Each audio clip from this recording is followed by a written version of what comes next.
마약에 취한 것처럼 비틀거린다 이런 내용의 신고였는데 선생님 진짜 해보셨어요? 이렇게 해봤으면 여기 오실 수가 없다. 궁금한 친구는 저 데리고 오세요. 제가 친절하게 얘기를.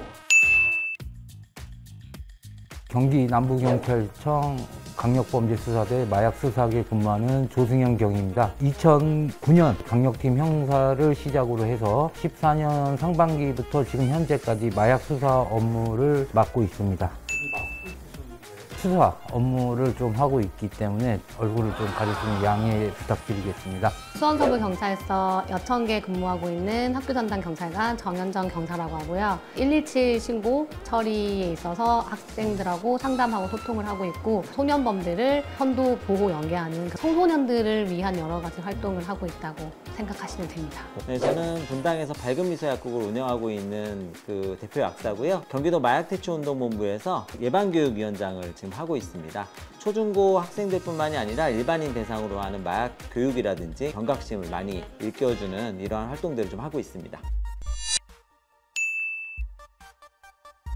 청소년들의 범죄가 19년도에는 1.6%였다가 22년도에는 2.6%로 거의 2배가 가까이 올랐더라고요. 사건 수사를 하다 보면 예전보다 많아진 건 정말 사실이거든요. 예전처럼 조폭들이 있는 그런 한 공간에서 나 마약 한번 해봐야 되겠어. 이렇게 해서 그 조폭을 만나서 마약을 주고받는 사람이 없거든요. 인터넷 뉴스든 다 거기서 접하기 때문에 구입 방법, 마약류에 대한 은어 검색을 해봐요. 혼자서 하는 게 아니고 친구들이랑 어울리면서 접하는 경우가 정말 많으니까. 교육을 실제로 나가보면 학생들은 거의 범죄에 대한 인식이 없는 편이었었던 것 같아요. 청소년들이 호기심을 가지고 자칫 잘못해서 이제 실행에 옮겨진다면 큰 범죄로도 이어질 수 있는 거기 때문에 범죄라는 인식이 좀 스며들 수 있게끔 지속적으로 교육과 부모님의 관심이 많이 필요하다고 생각이 됩니다. 철두철미한 예방교육이 제일 중요하다고 봐요. 우리가 예방교육을 집중적으로 해서 거기에 대한 나만의 가치관을 가지고 있으면 사실은 노출돼도 상관없거든요. 감기 바이러스가 아무리 많이 있다 하더라도 내가 저항력이 강하면 감기에 걸리지 않습니다. 근데 감기 바이러스가 되게 소량만 존재한다 하더라도 저항력이 떨어진 상황에서는 쉽게 감기에 걸리거든요. 역시 마찬가지로 마약에 대한 또는 중독성 약물에 대한 정확한 가치관을 가지고 있다면 주변에서 아무리 많은 정보들이 온다 하더라도 내가 흔들리지 않을 테지만 내가 가치관을 제대로 갖고 있지 않는 순간 유혹에서 쉽게 넘어갈 수 있는 거죠.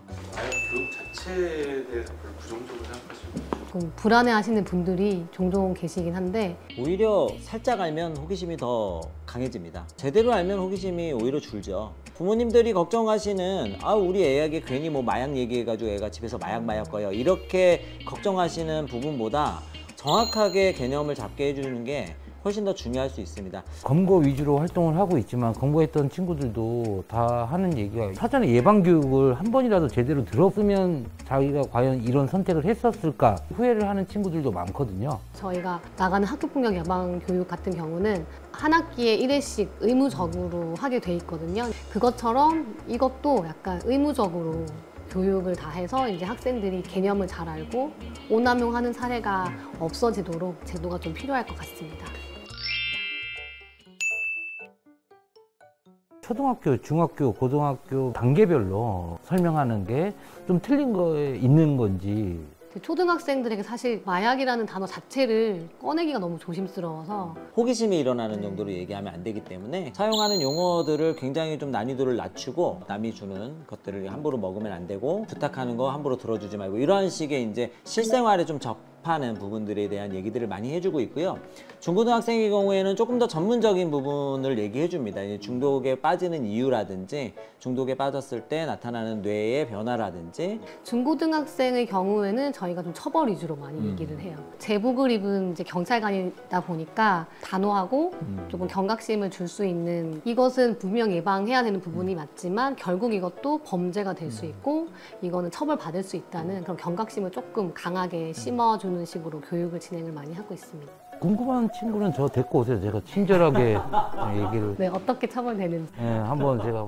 엄하게. 엄하게.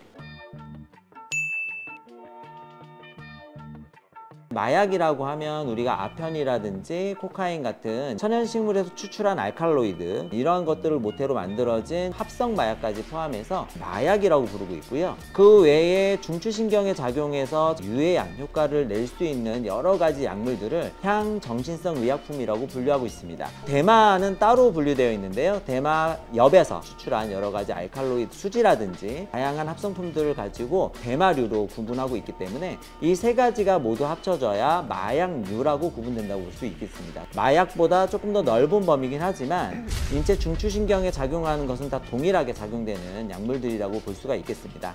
마약이 인체에 작용하는 기전은 크게 두 가지라고 볼 수 있겠는데, 첫 번째는 중추신경 흥분하는 약물들이 있습니다. 우리가 흔히 잘 알고 있는 필로폰, 이러한 것들은 중추를 흥분하는 약물들로 도파민이라든지 노르에피네프린 같은 자극성 신체 전달 물질을 많이 분비시키게 만드는 약물입니다. 이러한 약물들이 과도하게 분비가 되게 되면 환각이라든지 정신착란이라든지 이러한 증상들이 나타날 수가 있죠. 다른 한쪽은 뇌신경을 억제하는 약물들이 있습니다. 이게 억제성 중독성 약물이라고 부르게 되는데요. 대마를 소량 사용한다거나 향정신성 의약품 중에서 수면 진정제에 포함되는 약물들을 억제성 약물들이라고 봅니다. 뇌의 신경을 억제하게 되면서 과도한 진정 효과라든지 이런 것들을 주게 됩니다. 때문에 마음의 안정감을 주게 되고요. 이러한 것들로 인해서 약물의 정신적 의존도가 높아지는 상황이 된다고 볼 수 있겠습니다. 이러한 약물들은 모두 중추신경에 작용해서 과도하게 흥분 또는 과도하게 억제 작용을 가져오게 되면서 약물들이 작용하는 기전 때문에 중독성에 빠질 수 있다고 볼 수가 있겠습니다. 일단 약리 기전으로 말씀드리면 한 번에도 중독이 과도하게 될 수밖에 없다라고 말씀을 드릴 수 있는데요. 필로폰의 경우에는 한 번 투약으로 과도한 도파민이 분비가 되게 됩니다. 이 도파민은 우리가 어떠한 욕구에 대해서 성취를 했다거나 뭐 예를 들어서 맛있는 거를 굉장히 많이 먹었다거나 이런 것을 했을 때 보상작용으로 인해서 분비되는 뇌신경 전달 물질이라고 볼 수 있는데요. 천연적으로 분비되는 양보다 너무나 과도한 양이 분비되기 때문에 한 번 투여를 한다 하면 그 다음에 그 기분을 다시 느낄 수가 없습니다. 그래서 그 기분을 느끼기 위해서 다시 약물을 투여할 수밖에 없는 상황이 되게 되는데요. 자연적으로 보상될 수 없는 느낌이기 때문에 한 번 투약만으로도 약물에 중독이 될 수밖에 없다. 약물학적으로는 설명드릴 수 있겠습니다. 이런 마약류들이 이제 처음에는 쾌락을 위해서 사용을 하게 되는데요. 사용하고 난 이후에는 금단 증상 때문에 사용을 하게 됩니다. 그 약을 사용하다가 중단을 하게 되면 아까 말씀드린 흥분성 약물의 경우에는 몸이 굉장히 무력해지는, 의욕이 없어지고 살고 싶어지지 않고 통증 등의 다양한 증상들이 나타나기 때문에 이 통증을 견디지 못해서 다시 이 마약류를 사용하게 되는 거예요. 억제성의 경우에는 반대겠죠. 불안해진다거나 경련이 일어난다거나 하는 증상들이 생기고 그런 증상들을 막기 위해서 다시 또 약물을 투여하게 됩니다. 근데 문제는 얘네들은 내성이 있잖아요. 다시 투여한다고 했을 때 그 증상이 완전히 경감되지가 않아요. 결국은 처음에는 쾌락을 위해서 또는 안정감을 위해서 약을 사용했다가 시간이 지나면 결국 내 몸의 괴로움을 잊기 위해서 약물을 사용하게 되고, 결국 가장 큰 문제는 이 치사량을 넘는다는 거죠. 그 필로폰이라든지 이런 것의 가장 큰 그 사망 원인이 호흡마비잖아요. 실제로 마약을 하면 어떤 기분이냐, 이걸 진짜 궁금해요. 저도 그 질문 받았었어요. 선생님 진짜 해보셨어요? 이렇게 해봤으면 여기 올 수가 없다. 해봤으면 이렇게 너네들을 교육할 수가 없는 사람이 될 것이다. 그 느낌은 선생님도 들어서만 안다. 하지만 절대 하면 안 된다. 이렇게 얘기를 해줘요. 그러면 이제 뭐 에이 이러죠. 웃겨? 웃겨? 아니요.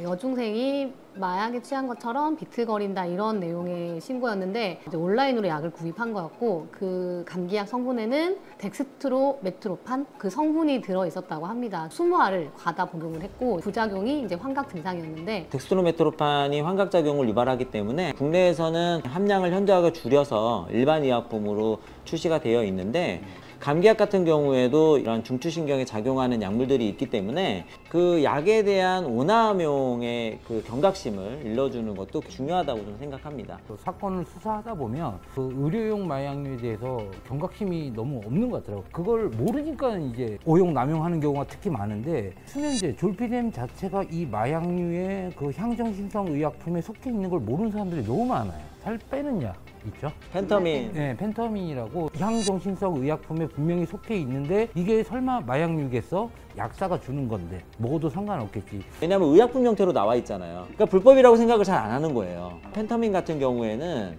한 번에 하루에 뭐 8알에서 10알까지 먹는 사람들도 있습니다. 필로폰하고 거의 동일한 필로폰 유사체거든요. 과용하게 되면 중추신경 흥분 약물로 작용하게 되기 때문에 그거를 이제 먹다가 계속 늘어나는 거예요. 늘어나다가 양이 너무 늘어나면 아예 끊을 수가 없는. 강의를 나가면 머리 좋아지는 약이 실제로 효과가 있는지 호기심을 가지는 친구들이 굉장히 많았거든요. 메칠페니데이트는 식욕 억제제보다 훨씬 더 그레이드가 높은 향정신성 의약품입니다. 일단은 용어 자체가 조금 잘못된 것 같아요. 왜냐면 머리 좋아지는 약은 아닙니다. 기억력을 좋게 만드는 약은 아니거든요. 산만한 상태를 좀 집중을 하게 하는 상태로 만들어주는 약, 요 정도로 이해는 할 수 있을 것 같아요. 이게 어디에서 제일 처음에 사용됐는지 아세요 혹시? 필로폰이라고 하는 약물인데 세계 2차 대전 때 제일 처음에 사용됐습니다. 군인들이 잠 안 자고 전쟁을 치를 수 있도록 억지로 만들어준 약물이었어요. 전쟁 수행 능력을 높이기 위해서 만들어놨는데 이 약물에 중독된 많은 군인들이 치아가 다 빠져버린다든지 피부에 뭐 괴사가 일어난다든지 이거 막 피부를 막 긁습니다. 굉장히 가려움증이 막 심해지기 때문에 똑같은 약이라고 볼 수는 없지만 기전은 같다는 거예요. 집중하게 되는 기전은 같기 때문에 이 기전을 위해서 아프지 않은 사람이 약물을 사용한다고 하는 것은 굉장히 위험한 일이다. 사실 청소년이 직접 선택해서 먹는다기보다는 학부모가 선택해서 주는 경우들도 있거든요. 이러한 것들에 대한 경각심이 굉장히 필요해요. 펜타닐에 중독된 친구를 제가 조사를 한 적이 있거든요. 이게 원래 말기암 환자들이 처방받아가지고 죽기 직전에서나 먹는 마약인데 펜타닐 패치 같은 경우에는 참을 수 없는 중증의 통증에는 처방이 가능하도록 돼 있어요. 사실 식약처에서 지침이 다 있습니다. 초기 투약량부터 유지 용량, 처방을 줄여가는 용량까지도 지침이 다 있는데도 투여의 방식을 바꾸는 방법들을 사용해서 굉장히 강력하게 인체에 작용하게 되거든요. 약간만 고용량이 되게 되면 바로 치사량으로 넘어가거든요. 마약이라는 얘기를 이렇게 꺼내보면 중요한 마약들은 다 알고 있는 편입니다. 정작 교육이 많이 돼야 되는 부분은 합법적인 마약입니다. 처방에 의해서 발생되는 마약류에 대해 정말 많은 교육이 돼야 되고 인식이 좀 쌓여가야 된다고 보고요. 안 해야 되는 게 많은데 이 왜 처벌이 궁금한지 모르겠네. 처벌이 약하다고 생각하고 한 번은 괜찮겠지. 두 번, 세 번 하다 보면 끝까지 안 잡힐 수가 없거든요. 어떻게 하면 좋은 변호사를 선임을 해갖고 처벌 수위를 낮출 그 생각밖에 안 하시는 것 같아요. 그 처벌보다 그 대가가 엄청나거든요. 말씀하신 것처럼 진짜 처벌을 걱정할 것이 아니라 그냥 사용을 안 하는 것이 답이다. 학교 주변에 보통 뭐 사탕이나 먹을 거 나눠주는 곳들이 많잖아요. 저기에도 뭔가 들어있는 게 아니냐, 너무 불안하다. 아이들이 다니고 있는 학교 주변에 그런 사람들이 많으니 차단을 해달라는 신고가 몇 건 들어왔었거든요. 모르고 먹는 경우도 있어요. 서울 대치동 그 사건 같은 경우에는 본질은 공갈 사건으로 보고 있거든요. 경위님 근데 본인이 모르고 복용을 했다 하더라도 결국은 피의자가 되는 거잖아요.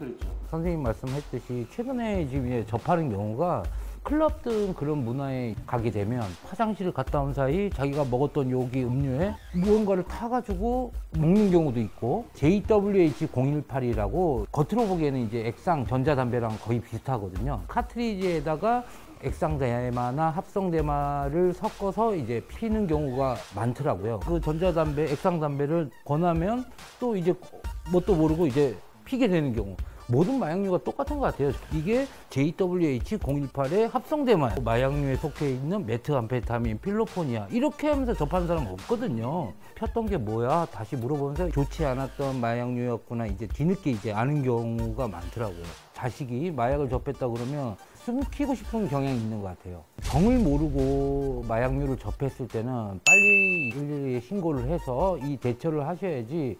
특히 먹었던 음료나 이런 거를 챙겨서 가까운 경찰서에 방문을 하신다던가 112 신고를 해서 당시 그 증거물이나 이런 거를 사전에 또 제출할 수 있도록 하는 게 대처 방법이지 않을까 싶습니다. 고혈압 증세가 있을 때 치료를 받지 않고 내두면 어떻게 되죠? 터져버리죠. 약물 중독도 마찬가지인데요. 뇌기능의 손상으로 인해서 이 중독을 끊지 못하는 형태가 돼버립니다. 얘가 의지가 없어서 못 끊는 거야. 이렇게 하시는 경우가 많거든요.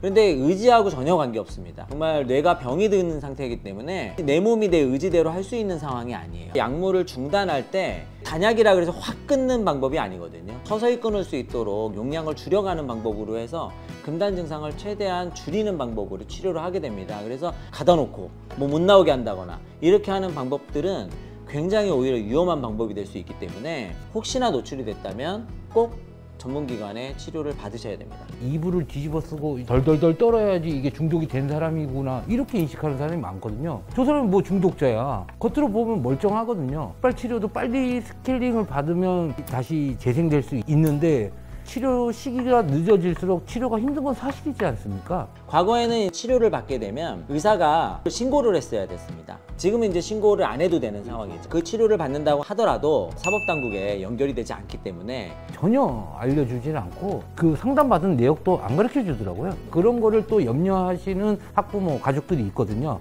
그런 거는 염려하지 말고 상담, 뭐 병원 치료 받는 게 급선무인 것 같아요. 경찰 조사를 받고 난 이후에도 또 마약을 하는 사람들도 많거든요. 경찰 수사 받을 때가 골든타임이라고 보고 있거든요. 사건이 진행되고 재판 받기 전까지 그 사이에도 재발되는 경우가 허다하고요. 그렇기 때문에 저희 경찰에서는 그 초기 단계에서부터 치료를 받을 수 있게 지역 마태본부나 치료병원 안내를 해주고 있는 상황입니다. 처음이라도 호기심을 갖지 않는 게 제일 중요한 것 같습니다. 청소년들도 이 영상을 본다 그러면 호기심 보면 이제 저 볼 거 대비하셔야 될 것 같아요. 확실한 예방 효과가 될 것 같습니다. 약사님이 알려주신 마약류에 관한 정보와 형사님이 알려주신 검거와 처벌에 관한 것들을 제가 믹스를 잘해서 청소년이 마약 없는 대한민국에서 살 수 있도록 전 지속적인 교육을 하겠습니다. 결국은 정확한 지식을 알고 있는 게 가장 중요하다. 예방이 최고다. 검거보다 예방인가요? 아, 그렇죠. 이제 저 그만 잡았으면 좋겠습니다.